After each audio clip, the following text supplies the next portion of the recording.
del Consiglio commentando l'incendio a Bologna. Stiamo monitorando la situazione, era accaduto qualcosa di analogo, anche se meno impattante nei giorni scorsi, in altre città. Alla stazione di Santa Maria Novella a Firenze i ritardi dei treni ad alta velocità provenienti da Milano sono stati in mattinata fra i 30 e i 60 minuti. Su un muretto, vicino alla massicciata ferroviaria della stazione di Santa Viola a Bologna, sono state trovate 2 scritte vergate con bombolette spray di contenuto NOTAV. Le scritte sembrano recenti.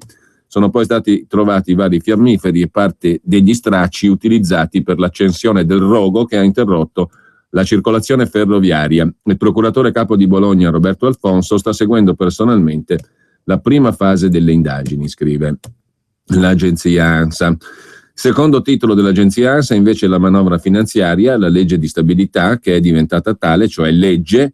La Camera dei Deputati, grande assente il ministro dell'economia Piercarlo Padoan, ha approvato il testo in via definitiva, rendendo così operativo il disegno di legge, la finanziaria in sostanza, si diceva una volta, uscito dal Consiglio dei Ministri del 15 ottobre e modificato nell'esame parlamentare. Ma per le giovani partite IVA è sacrosanto un intervento correttivo. Mi assumo la responsabilità di fare un provvedimento ad hoc nei prossimi mesi, ha detto il premier Renzi. Naturalmente, intanto però la legge è stata fatta, non si capisce perché allora non intervenire da subito. In ogni caso, quello delle giovani partite IVA, ha detto Renzi, è il punto più problematico della legge di stabilità, perché hanno avuto meno vantaggi di tutti. I punti cardine restano quelli voluti dal governo, il bonus degli 80 euro e via dicendo, ma poi se ci avanza tempo diamo anche conto della legge di stabilità. Mentre l'agenzia ANSA mantiene in primo piano quanto accaduto a Nantes, camioncino contro la folla a Nantes, 11 i feriti e Natale di paura in Francia. Non si ferma la serie nera di violenze scandite al grido di Allah. In serata a Nantes un automobilista a bordo di un camioncino bianco si è volontariamente schiantato contro la folla. Ferite 11 persone, 5 in modo grave, una persona è in prognosi riservata. Per il quotidiano locale West France, al momento di lanciarsi contro il chioschetto del vin brûlé, l'uomo, 44 anni, avrebbe gridato Allahu Akbar, cioè Allah è grande, circostanza che la magistratura però continua a negare. Poi un tentativo di suicidio con 9 colpi di pugnale al cuore.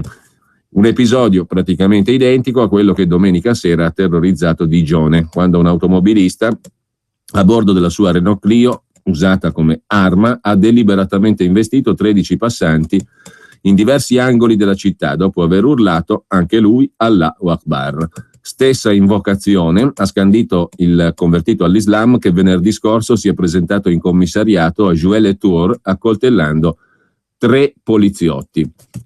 Questi sono i titoli di primo piano dell'agenzia ANSA di stamattina, mentre, ritornando un po' ai fatti del giorno, trovate oggi parecchie pagine dedicate all'indagine della Procura dell'Aquila sulla questione dei neofascisti che volevano rifondare Ordine Nuovo, con gli obiettivi, scrive oggi per esempio il Corriere della Sera, di uccidere i dipendenti di Equitalia e carbonizzare Napolitano, presidente uscente della Repubblica. Bombe in ogni città, ora agiamo.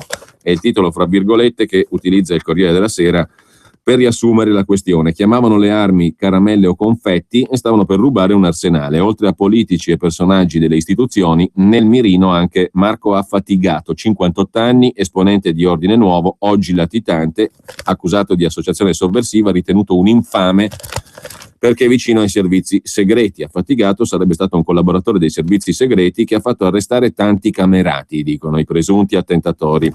Dalla latitanza, Affatigato ha commentato via mail con il Tirreno online le minacce ricevute. Se il pericolo viene da persone così, allora posso dormire non su 2, ma su 3 cuscini, ha detto Affatigato, dando una caratura criminale a questo gruppo molto molto bassa, che ne dicano i giornali di oggi, che invece ritengono il pericolo fondato. Lo stabiliranno gli inquirenti, quanto fondato o no, se lo stabiliranno sia il pericolo sia stato. Avevano obiettivi ambiziosi, devastanti, i neofascisti che volevano rifondare Ordine Nuovo e riportare il paese nel terrore degli anni 70, scrive il Corriere della Sera, che affida l'analisi a Giovanni Bianconi, lo spettro nero che torna dagli anni delle stragi e l'idea di un altro Italicus. Pare che l'operazione di accostamento agli anni 70 sia lo spot preferito dai quotidiani di oggi. Poi vedremo la caratura reale dell'indagine. E sempre dal Corriere della Sera, visto che ci siamo, c'è però da raccontare un'altra storia. Lo fa Sergio Rizzo a proposito di una grande sanatoria per favorire i giochi e il fisco. Legalizzate 7.000 sale giochi. Per il Super Enalotto ogni misura utile di sostegno dell'offerta di gioco, dice la legge di stabilità. È una delle pieghe della finanziaria, uno degli angoli della finanziaria. Cambiano i governi, cambiano le epoche, purtroppo ci tocca sempre rimpiangere la ministra Cancellieri, la quale è stata l'unica nella storia recente d'Italia a darsi da fare per recuperare i famosi 98 miliardi di penale alle società concessionarie di slot machine e per darsi da fare ha usato parole che rimarranno per l'eternità e che poi riascoltiamo. Una battaglia strenua, indefessa, quella della ministra, dall'allora ministra del governo Monti Cancellieri, per recuperare ciò che era dovuto agli italiani in conseguenza della violazione di leggi e contratti, cioè appunto i famosi 98 miliardi di penale alle 10 società concessionarie di slot machine. Ma prima di lei e dopo di lei, compresa l'attuale legge di stabilità dell'attuale governo Renzi, è stato tutto un favore alle società che gestiscono i giochi in concessione con lo Stato. Per cui è giusto e opportuno rendere omaggio all'unica ministra nella storia d'Italia recente che si è data da fare. Ci stiamo impegnando su questo tema. Il ministro ha anche ipotizzato l'eventualità di riuscire a incassare i 98 miliardi di euro contestati alle 10 concessionarie delle macchinette dalla Procura della Corte dei Conti. Perché se ritroviamo questi soldi facciamo a metà per la sicurezza e metà per la ricerca. La ministra Cancellieri ci aveva messo giustamente il se, perché in effetti era un'ipotesi e l'ipotesi non è mai diventata realtà. Quei 98 miliardi non sono mai stati incassati, ma le marchette continuano a essere numerose anche nel settore dei giochi. Tra l'altro, a proposito di marchette, al Senato il presidente Renzi aveva detto, tuonando: adesso basta con le marchette in Parlamento. Dopodiché sul quotidiano La Stampa era uscita l'intervista a un membro autorevole del suo partito, il PD, il presidente della Commissione Bilancio della Camera, Francesco Boccia, il quale aveva ammesso, chiaris ad aperte parole, apertis verbis, aveva ammesso Boccia che veramente il primo a fare le marchette è stato il governo. Al Senato ha presentato 90 emendamenti, ha detto Boccia, presidente PD della Commissione Bilancio della Camera. Uno degli emendamenti su cui si sofferma Sergio Rizzo oggi è proprio quello sui giochi, un emendamento messo a punto dagli uffici del Ministero delle Finanze e dell'Economia, con un destinatario preciso, cioè un emendamento ad hoc. Il destinatario è la Sisal, che è la società concessionaria, una delle società concessionarie dei giochi di Stato, ed è presieduta da una personalità che gli italiani credo conoscano abbastanza bene, coloro che seguono la vita pubblica, vale a dire l'ex ministro delle Finanze ed ex commissario di Alitalia, Augusto Fantozzi, che è il presidente appunto della Sisal, per la quale è stato tagliato su misura l'emendamento alla finanziaria. Tra l'altro la Sisal, concessionaria di Stato, presieduta dall'ex ministro e commissario all'Italia Fantozzi, è controllata dalla holding con sede in Lussemburgo, va da sé, Gaming Invest, e poi però fai le concessioni con lo Stato italiano. L'obiettivo dell'emendamento ad hoc è quello di rianimare il Super Enalotto, che da tempo è in caduta verticale, non piace più tanto ai giocatori, agli scommettitori. La ragione è che si vince troppo poco in rapporto ad altri giochi d'azzardo. Per metterci una pezza, racconta oggi sul Corriere della Sera Sergio Rizzo, non resta che consentire di aumentare la percentuale di vincita con, recita un emendamento alla finanziaria, l'adozione di ogni misura utile di sostegno dell'offerta di gioco. Quindi ci vengano poco a raccontare di ludopatie e tutto il resto. Facciano poco gli scandalizzati, e in effetti lo fanno anche poco. In ogni caso, nella legge di stabilità appena approvata c'è un emendamento che recita così: bisogna favorire in ogni modo l'offerta di gioco. Interventi che però potrebbero avere anche ripercussioni sul gettito erariale, sulle entrate fiscali, in un senso positivo ma anche nel senso opposto. E allora che fare? Siccome nessuno ha una palla di vetro, nell'emendamento salta fuori una innovazione formidabile, scrive Sergio Rizzo. Una innovazione formidabile tenuto conto dell'inflessibilità con cui i guardiani dei conti pubblici danno i preziosi ok agli emendamenti. Qui infatti il problema della copertura non solo non viene preso in considerazione, ma si precisa che, considerati obiettivi e ineliminabili margini di aleatorietà delle scelte che saranno fatte, i provvedimenti adottati ai sensi del presente comma non comportano responsabilità erariale quanto ai loro effetti finanziari. Cioè, non solo c'era il vecchio articolo 81 della Costituzione, quello di Luigi Einaudi, c'era anche l'articolo 81 rinnovato con l'inserimento del principio del pareggio di bilancio. Il governo cosa fa? E lo fa, la cosa straordinaria è che lo fa il Ministero dell'Economia e delle Finanze, fa un emendamento nel quale, per favorire la Sisal dell'ex ministro e liquidatore di Alitalia Fantozzi, chiaramente con holding in Lussemburgo, Per favorire la Sisal, concessionario di Stato del settore dei giochi, si fa un emendamento col quale si pretende di violare la Costituzione, perché i provvedimenti adottati ai sensi del presente comma non comportano responsabilità erariale quanto ai loro effetti finanziari, che è come dire l'articolo 81 della Costituzione, che prevede la copertura delle spese e il pareggio di bilancio, viene derogato con un semplice emendamento alla finanziaria. Un capolavoro veramente. E in effetti un capolavoro, scrive anche Sergio Rizzo. Più capolavoro di così, in quell'emendamento in realtà c'è anche una specie di sanatoria per le migliaia di negozi di scommesse che sono privi di concessione statale, cioè sarebbero, diciamolo, illegali.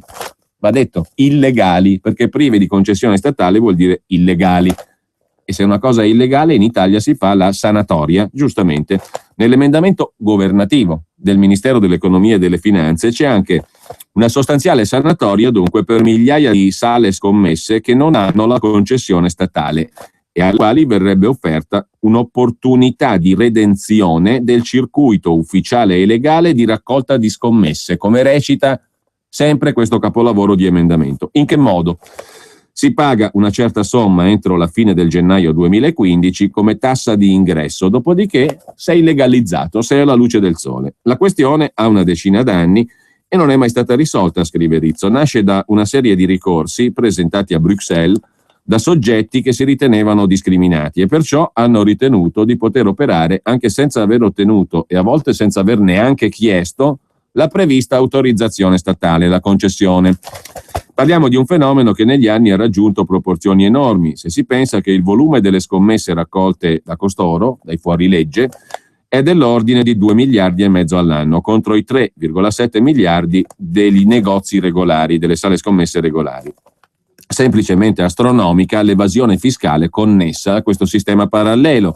La relazione tecnica la stima in circa 7.000 punti la presenza di questi locali, a fronte dei 7.400 legali, cioè ce ne sono 7.400 legali, 7.000 illegali sull'intero territorio nazionale. Dagli accertamenti condotti dalla Guardia di Finanza emerge che la rete degli operatori non autorizzati è localizzata principalmente nelle zone meridionali del paese e nelle grandi aree urbane, dove la raccolta media è di gran lunga più alta. Accertamenti che peraltro hanno innescato una specie di intimidazione senza precedenti nei confronti dei dirigenti dell'Agenzia dei Monopoli di Stato e dei finanzieri, incaricati dei controlli e del recupero delle imposte non pagate presso i negozi non autorizzati. Si sono visti recapitare almeno 160 cause e atti di diffida individuali, anche i finanzieri che vanno a fare il loro lavoro presso le sale non legali di raccolta scommesse. Tutto questo avviene sullo sfondo di un passaggio cruciale, cioè il rinnovo delle concessioni in scadenza sia per i giochi numerici cosiddetti a quota fissa sia per il lotto. Qui gli emendamenti del governo contengono un'altra sorpresa, non per la durata delle concessioni che è fissata in 9 anni, né per la base d'asta che è stabilita in 700 milioni di euro e neppure per il livello degli aggi o altri obblighi imposti agli eventuali partecipanti, ma per la composizione della commissione di gara, la commissione che dovrà valutare delle nuove concessioni per il settore giochi. La commissione dovrà essere composta di 5 membri, di cui almeno il presidente e 2 componenti scelti tra persone di alta qualificazione professionale. I 2 rimanenti non si sa, inclusi magistrati o avvocati dello Stato in pensione. Ma ricordiamo male, ricorda Sergio Rizzo, o il governo aveva deciso di vietare l'affidamento di incarichi pubblici ai pensionati statali? Proprio così, salvo poi concedere, come è stata concessa, una deroga per i componenti delle commissioni. Perché? Perché si fa fatica a convincere i dipendenti pubblici a farne parte a causa della modestia dei compensi. E allora porte aperte ai pensionati. La grande sanatoria delle 7.000 sale di raccolta scommesse che sono prive di concessione statale e l'emendamento ad hoc per la Sisal dell'ex ministro Fantozzi con regolarissima sede in Lussemburgo.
You've gotta make me a promise, promise to me you'll dream, dream a little dream of me.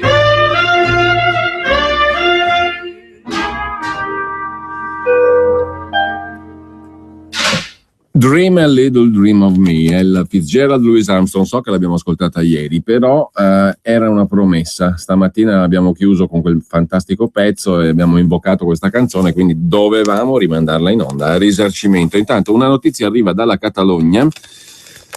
L'Alta Corte della Catalogna ha messo sotto inchiesta il presidente regionale della Catalogna Artur Mas insieme alla sua vice Joana Ortega e alla ministra dell'Educazione Irene Rigau per il loro ruolo nell'organizzazione del referendum consultivo sull'indipendenza della Catalogna che si è svolto lo scorso 9 novembre.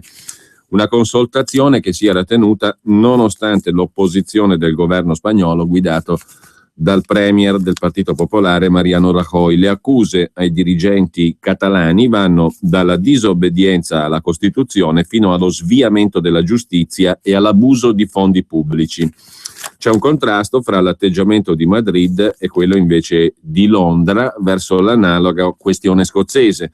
Nel Regno Unito il governo britannico non ha avuto paura del voto, di chiamare i cittadini alle urne, ha spiegato le sue ragioni e ha portato a casa una vittoria sui secessionisti, peraltro dando loro in cambio parecchie delle richieste che erano state fatte prima del voto. Ma così facendo i leader spagnoli invece stanno, scrive oggi il Corriere della Sera nel suo commento sulla pagina degli esteri di Luigi Ippolito, così facendo invece gli spagnoli che mettono sotto accusa il presidente regionale, la sua vice e una ministra del governo catalano ottengono come unico risultato quello di allargare il numero di coloro che vogliono la secessione della Catalogna dalla Spagna.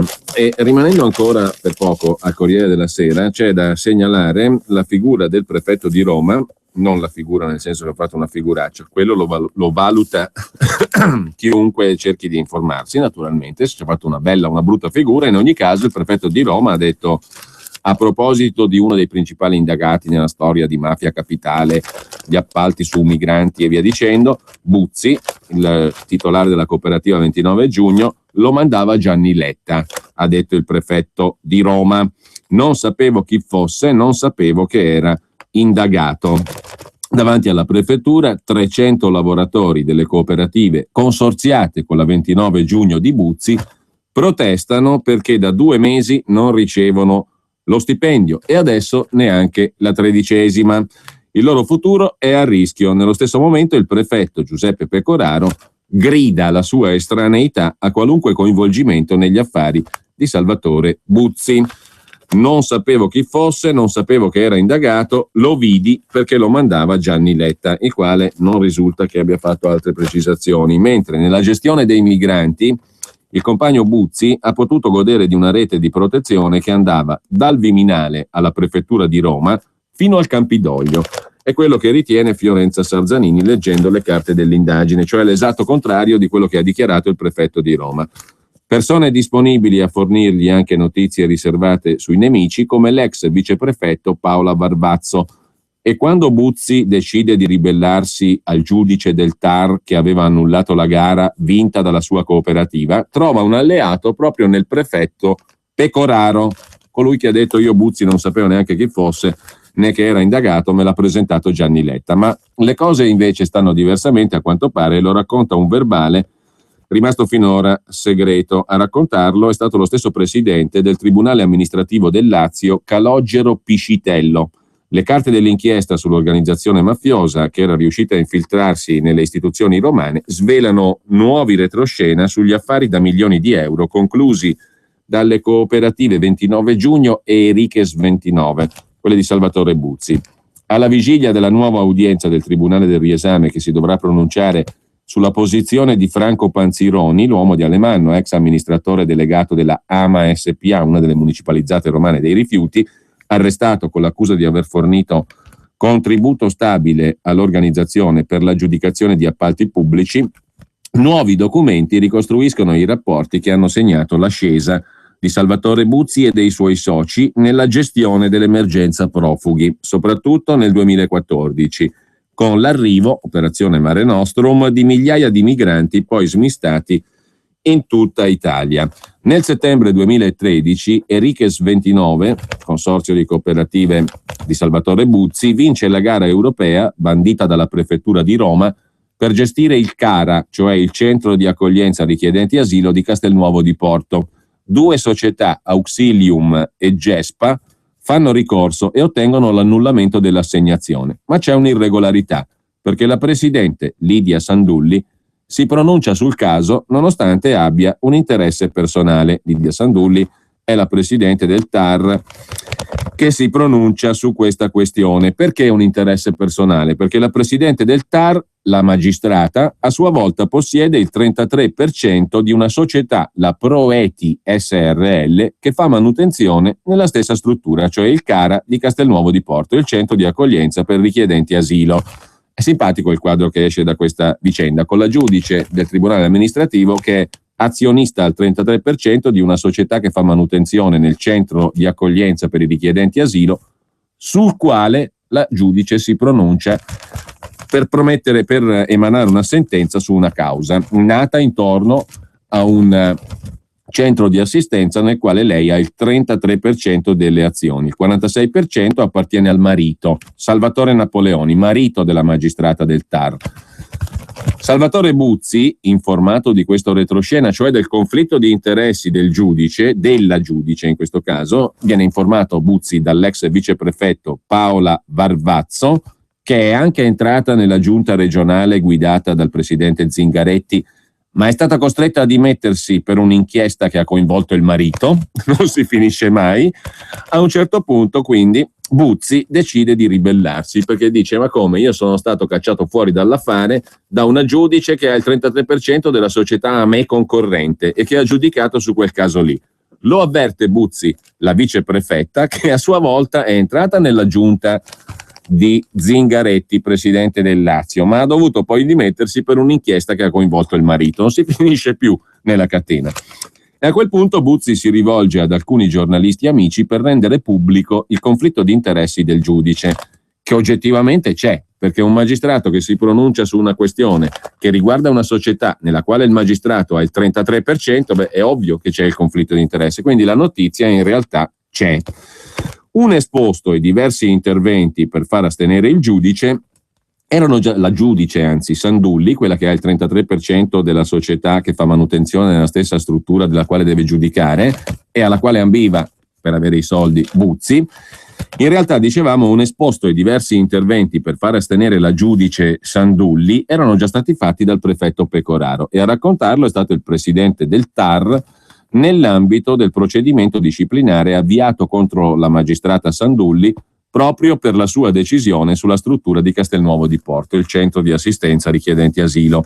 Il 28 maggio scorso, di fronte al Consiglio di Presidenza competente a pronunciarsi su eventuali illeciti commessi dai giudici amministrativi, il presidente del TAR del Lazio, Calogero Piscitello, dice: poco dopo la mia assegnazione, fine 2012, inizio 2013, ho ricevuto dal prefetto di Roma, Pecoraro, una copia di un suo esposto alla Procura della Repubblica di Roma sulla presidente Sandulli per l'aggiudicazione di una gara d'appalto.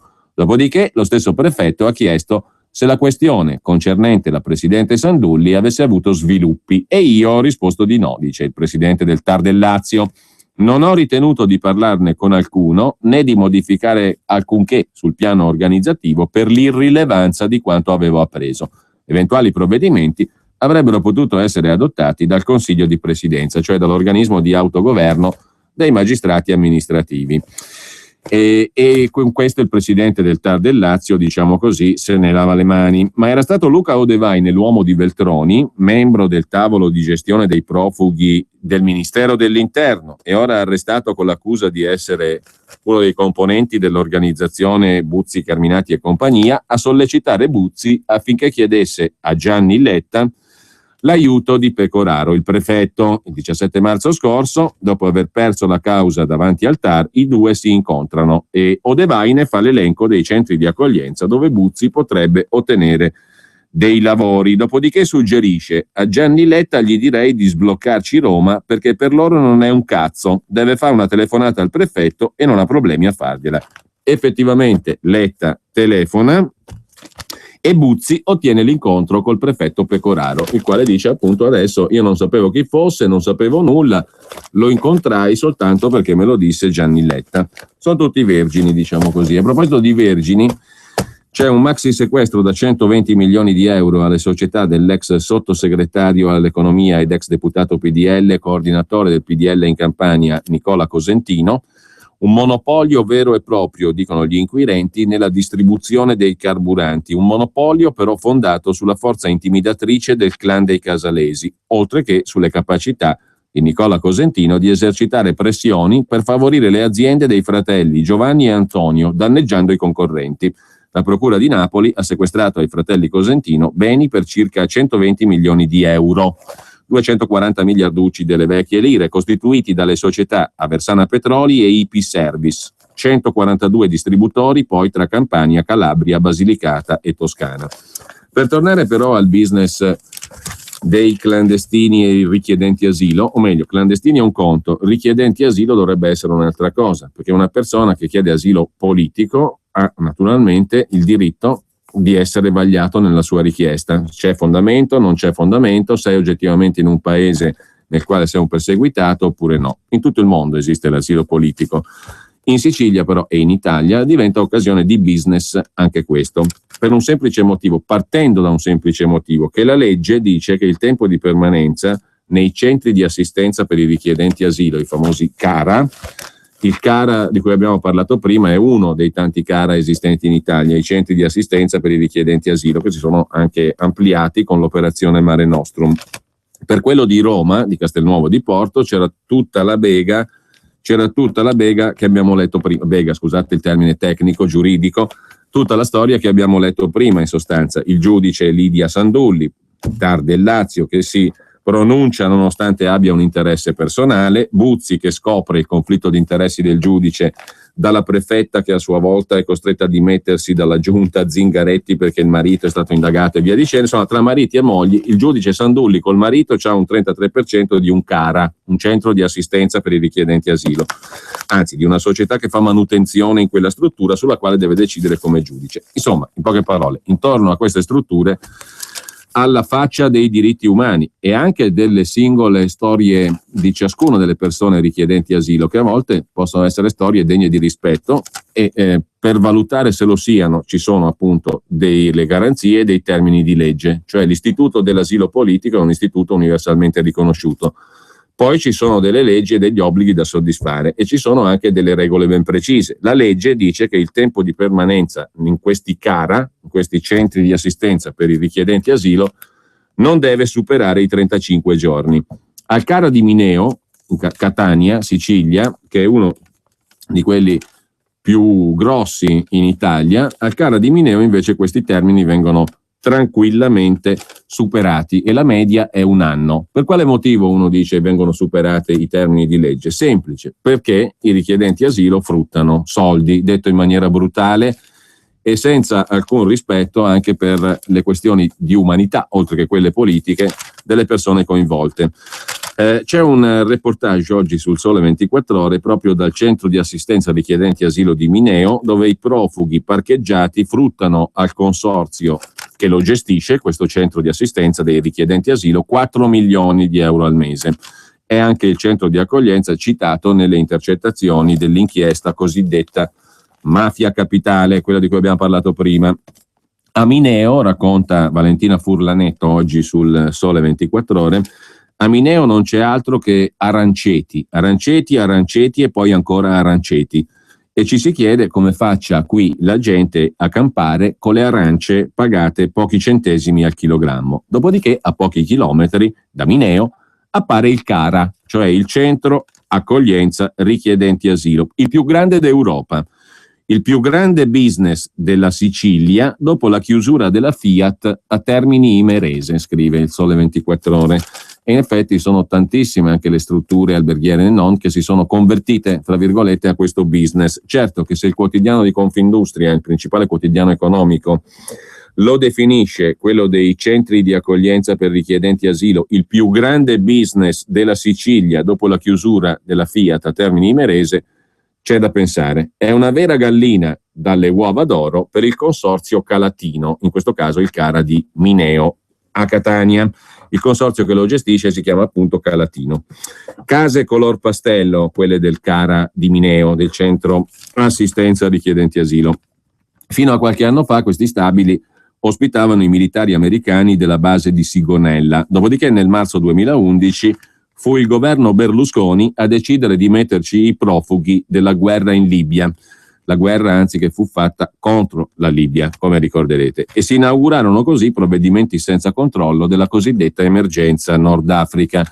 Da allora l'emergenza si è fatta regolare, è diventata poi l'operazione Mare Nostrum. Oggi sono ospitate al CARA di Mineo 4.600 persone, a fronte di una capienza sulla carta di 2.000 persone, più del doppio insomma ce ne sono. L'unico segnale inquietante da lontano, racconta Valentina Furlanetto sul Sole 24 Ore di oggi, l'unico segnale inquietante da lontano è il filo spinato che circonda il centro di assistenza ai richiedenti asilo, il CARA di Mineo, e i militari all'entrata. Peraltro i cancelli sono aperti e basta avere la pelle scura e chiunque può entrare e uscire. Soltanto a noi, dice la giornalista, chiedono i documenti e all'interno veniamo scortati attentamente da un funzionario del Consorzio dei Comuni Calatino Terra di Accoglienza, che è da sempre l'ente gestore del centro di Mineo. È un consorzio di comuni a gestire il CARA di Mineo. A presiedere il consorzio un tempo era Giuseppe Castiglione, sottosegretario all'agricoltura, esponente del nuovo centrodestra, uomo del ministro dell'interno Angelino Alfano. Vi ricorderete che l'abbiamo già raccontata questa vicenda.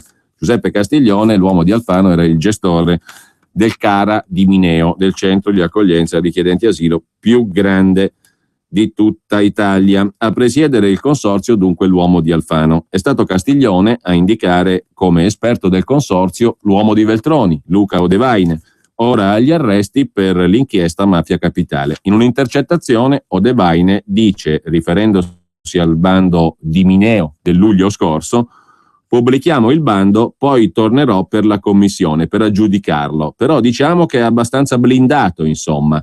Sarà difficile che lo possa avere qualcun altro. È quasi impossibile, dice l'uomo di Veltroni, l'ex uomo di Veltroni. Odevaine è uno degli arrestati per la gestione dei centri di accoglienza. Il tempo di permanenza nei centri dei richiedenti asilo è fissato per legge a un massimo di 35 giorni. È un'utopia pura. La media di attesa al CARA di Mineo è di 1 anno. Per ogni giorno che il richiedente asilo resta al centro, il consorzio dei comuni che lo gestisce prende da 29 a 36 euro. Con 4.600 ospiti il consorzio incassa più di 4 milioni di euro al mese. Come vengono spesi questi soldi?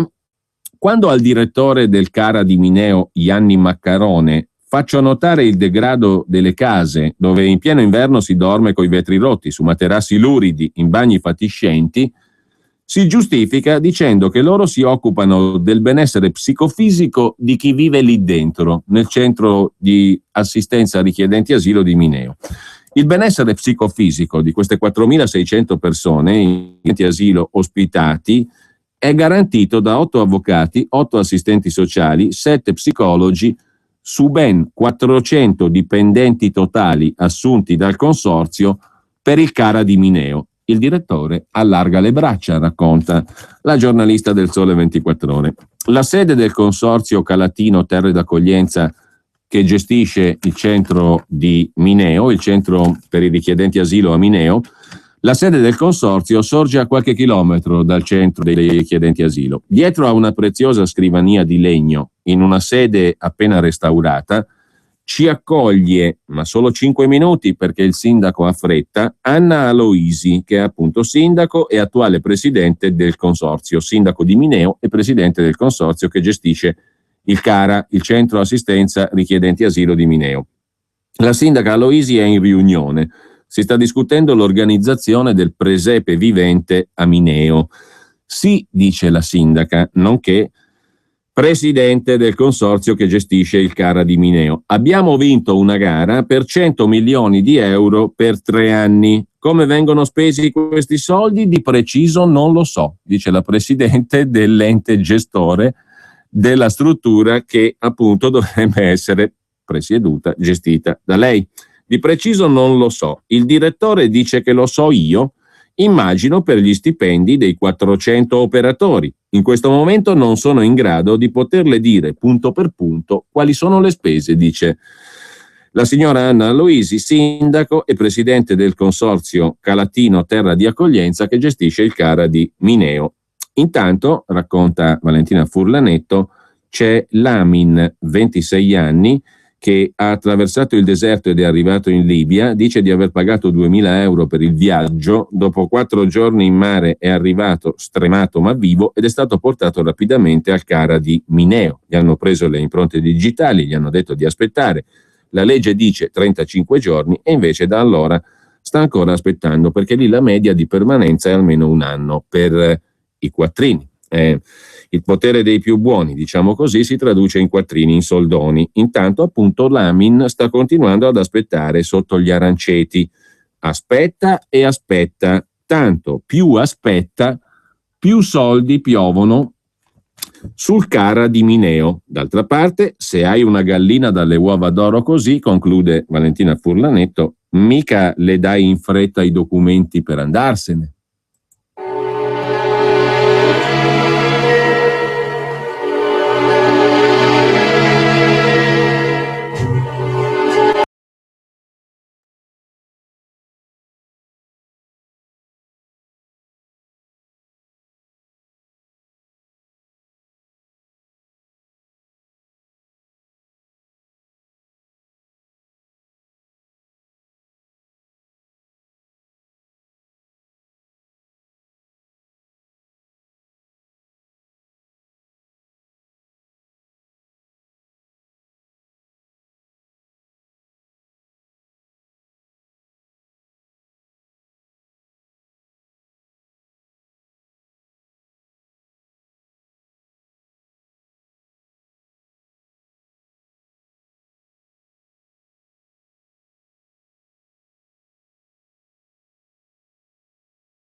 Se avete dei selfie e dei filmati da 1 minuto, li potete mandare in Vaticano attraverso l'hashtag su Twitter Life of Women.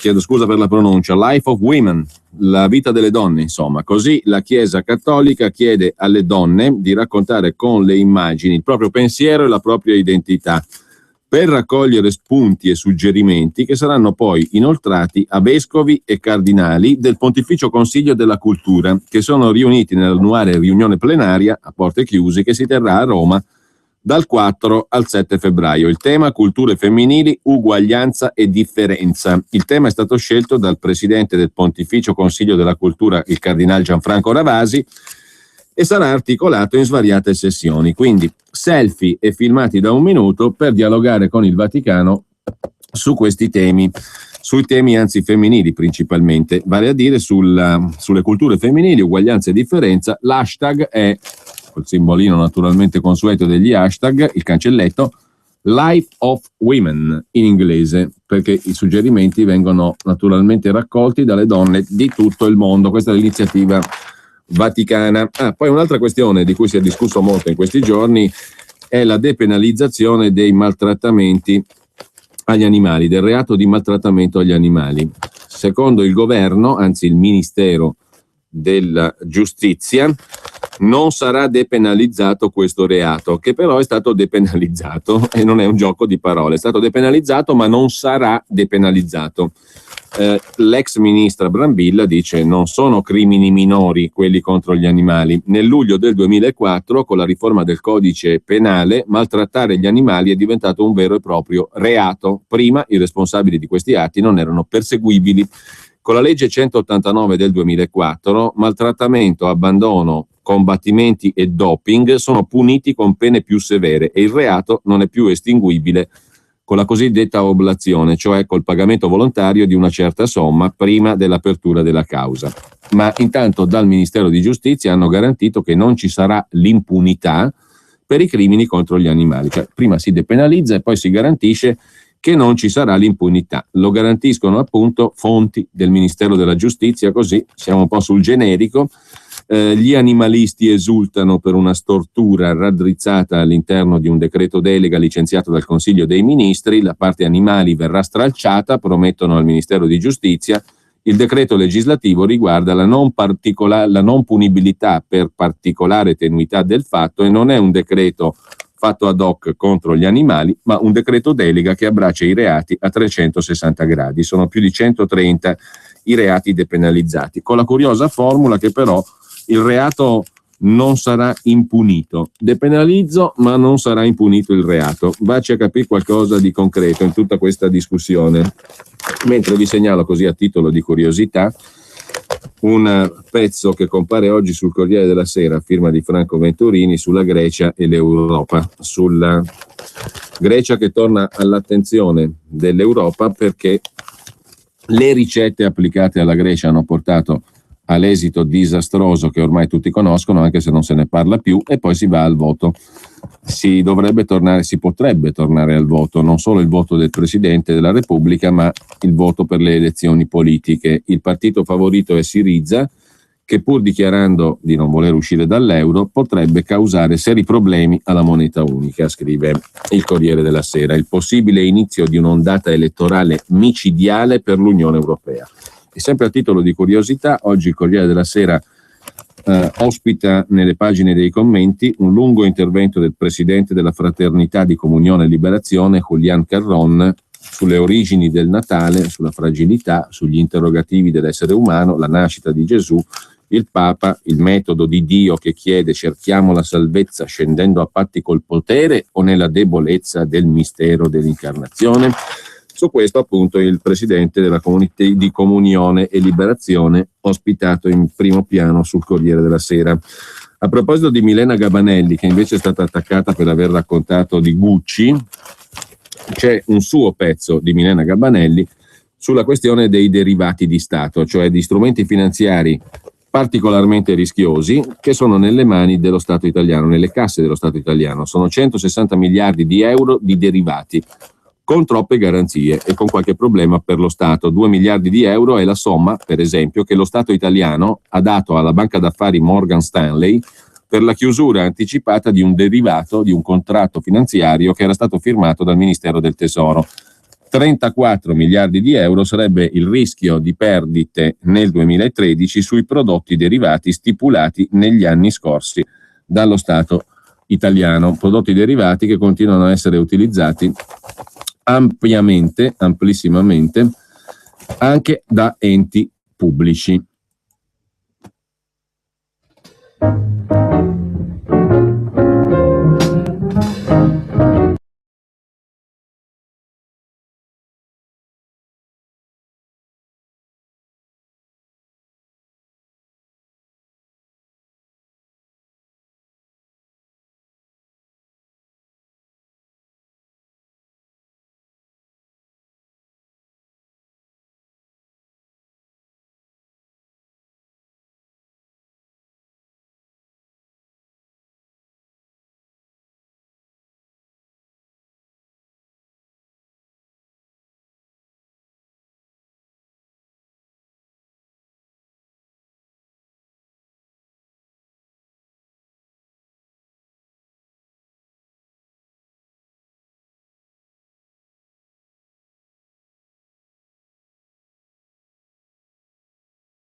Che è la riforma del mercato del lavoro o Jobs Act, trova 2 paginate piene su Repubblica, pagina 10 e pagina 11, il piano del governo, licenziamenti con indennizi, i decreti per mettere in pratica il Jobs Act, l'estensione dei sussidi ai precari che non è affatto certa, come funziona l'indennizzo, il nuovo articolo 18, il sussidio di disoccupazione. Avremo peraltro modo di vedere mano a mano coi decreti delegati e anzi mano a mano con i singoli provvedimenti che mettono in atto la delega quali saranno i contenuti effettivi. Dopodiché 2 pagine dedica Repubblica, le abbiamo già viste stamani, ai fatti di Nantes, i terribili fatti di Nantes, l'attuazione in Europa e in Francia segnatamente della strategia terroristica islamica alla palestinese. Da ultimo, da luglio in poi, in Israele sono stati fatti numerosi attentati con la tecnica o dell'accoltellamento, vedi il commissariato francese, o dall'altra parte l'utilizzo di automobili, vedi i casi di Dijon e Nantes,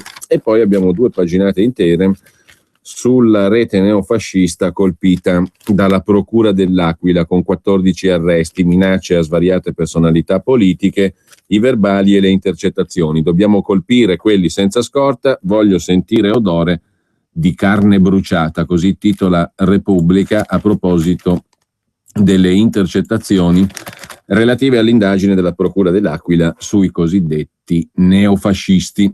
Happiness I see. when we're out together dancing.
Investimento da 290 milioni. Il Ministero dello Sviluppo Economico, la ministra Guidi, poco presente a dire il vero nelle cronache governative, parla di un'intesa a portata di mano. Sarà costituita una NewCo, cioè una nuova società. Dopo 3 anni i lavoratori di Termine Imerese potrebbero trovare un regalo sotto l'albero di Natale, vale a dire un nuovo impiego con un nuovo proprietario. La società Metec, guidata e posseduta dall'imprenditore torinese Roberto Ginatta e attiva nel campo della componentistica auto, sembra a un passo dall'acquisto della fabbrica siciliana. Ieri i sindacati e la Metec hanno fissato i punti di una bozza di accordo che oggi dovrebbe avere l'ok dell'assemblea dei circa 760 lavoratori di Fiat e Magneti Marelli, per i quali a fine dicembre scade la cassa integrazione. Un centinaio di loro dovrebbe optare per la mobilità volontaria con incentivo all'esodo. Sta di fatto che se si considera anche l'indotto si arriva a contare quasi 1000 lavoratori, il cui destino è legato a doppio filo a quello dello stabilimento di cui Fiat annunciò la chiusura nel 2010. Oggi o al più tardi alla vigilia di Natale si dovrebbe arrivare alla firma dell'accordo che prevede il trasferimento del ramo d'azienda di Termini Imerese alla società Metec. Metec è posseduta appunto da Roberto Ginatta, che è socio di Andrea Agnelli. As much as dancing cheek to cheek. Oh, I love to go out fishing in a river or a creek, but I don't enjoy it half as much as dancing cheek to cheek. Come on and dance with me. I want my arm about you. The charm about you will carry me through to heaven. I'm in heaven. Una notizia curiosa invece dalla stampa di Torino. Emilio Fede, 83 anni, leggendario direttore del TG4, ancora sotto inchiesta per un presunto ricatto a luci rosse ai vertici Mediaset, impugna il licenziamento perché è avvenuto con metodi brutali, dice Fede, chiedendo a Mediaset 8 milioni e mezzo di euro di danni. Emilio Fede non ci sta, racconta la stampa, e nonostante sia tuttora indagato per presunto tentativo di ricatto ai vertici Mediaset con materiale a luci rosse, impugna il nuovo licenziamento del 31 ottobre scorso davanti al Tribunale del Lavoro di Milano, chiedendo in tutto 8 milioni e mezzo di euro a Fininvest per danno morale, esistenziale e biologico, nonché per licenziamento ingiurioso e vessatorio. Emilio Fede sostiene infatti di essere stato allontanato ingiustamente dal suo ufficio, lo stesso che occupava dal 1989, in seguito all'articolo pubblicato proprio da La Stampa di Torino, in cui si dava notizia dell'inchiesta della Procura nella quale Fede è indagato per alcuni fotomontaggi del capo dell'informazione Mediaset, Crippa, ritratto in compagnia di un transessuale mentre assume cocaina. Un'indagine per la quale, sostiene Emilio Fede, non ha avuto alcuna comunicazione ufficiale. Fede si appella alla legge Fornero, che però non è applicabile a chi ha contratti di dirigente come lui, si appella al contratto dei giornalisti e si lamenta che del suo allontanamento non sia stato informato il comitato di redazione del TG4. A seguito di tale risoluzione del rapporto di lavoro in tronco, scrivono gli avvocati di Fede in un ricorso di 33 pagine, a Emilio Fede non è stato concesso neanche l'accesso all'ufficio per il recupero dei propri effetti personali, nonché per accomiatarsi da colleghi e collaboratori, con il divieto di varcare perfino i confini dell'azienda. Inoltre gli è stata tolta anche la casa di Milano 2, con lesione di un diritto costituzionalmente riconosciuto. Gli sono stati tolti anche ciò che aveva prima, l'autista e la vettura aziendale, che considerata l'età e i disturbi deambulatori del ricorrente Emilio Fede, scrivono i suoi avvocati, ha comportato una sorta di immobilizzo pressoché totale dello stesso Emilio Fede, e quindi gli è stata tolta anche la segretaria storica, la carta di credito, la possibilità di avvalersi del check-up gratuito annuale presso l'ospedale San Raffaele e infine tolto anche lo stipendio pari a 750.000 euro all'anno. Sono modalità brutali, scrivono i legali di Emilio Fede, sostenendo che la carriera di Fede è stata miseramente devastata in pochissimi giorni su scala mondiale. Perciò chiedono 8 milioni e mezzo di risarcimento. And I seem to find the happiness I seek when we're out together, dancing cheek to cheek. Yes, dance with me.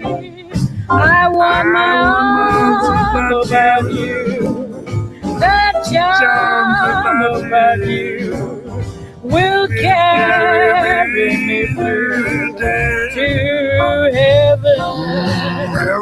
I'm in heaven.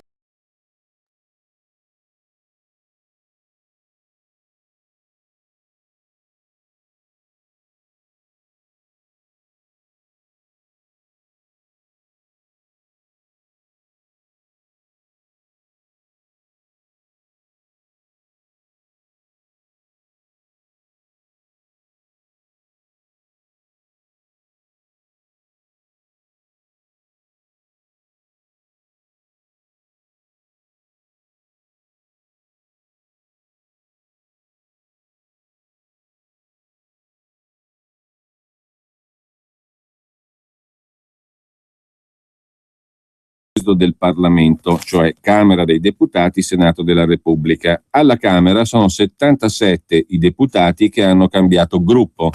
Al Senato sono ben 80 i senatori che hanno cambiato gruppo.